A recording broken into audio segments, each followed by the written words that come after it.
Hi again, this is Dr. Alvis at Montgomery College.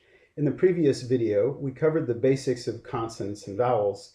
Now let's look more closely at the features of consonants, but still in a simple, non-technical way.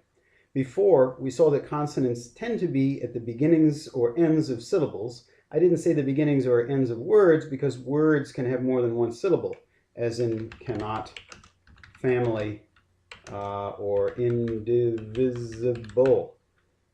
For now, we'll focus on words with single syllables like can, fame, and in to make things a little easier to understand. We'll look at syllables and words with multiple syllables in another video.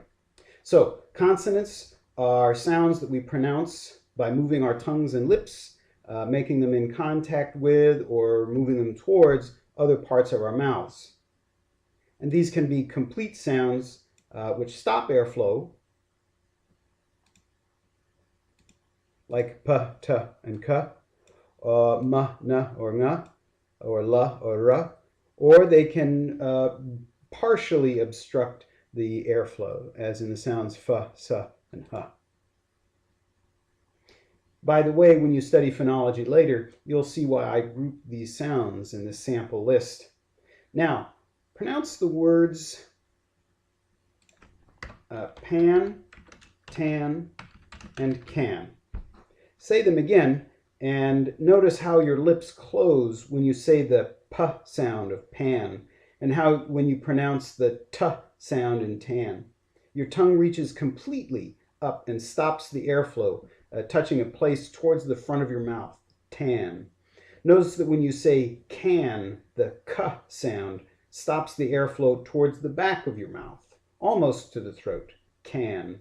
The p, t, and k sounds are all consonants that stop airflow completely.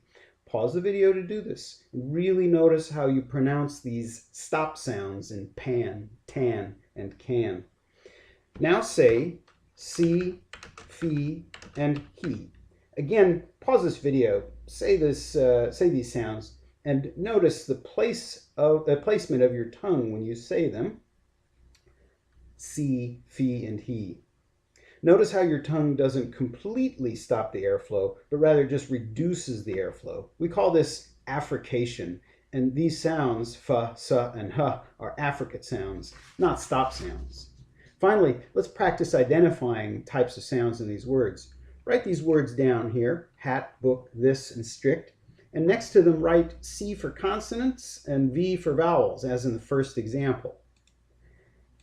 Be careful, because English spelling sometimes uses two consonants or two vowels for one actual sound. So hat is straightforward. We see one letter for one sound, h, a, t. But book isn't difficult, c, v, c. But the two letters oo represent one vowel sound, not two. In this, the th sound is not two consonants, but rather one consonant, this. Finally, in strict, what you see is what you get. The number of letters does actually represent all 6 consonant and vowel sounds. C, C, C, V, C, C. Kind of complex compared to the other ones, isn't it? Again, the consonants are at the beginnings and ends of the words, while the vowel is in the middle. Now, most of the ideas I've covered here are basic pre-linguistic concepts and terms.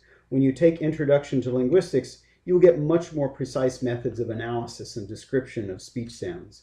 In the next video, we'll look at syllables, stress, and the shapes of words.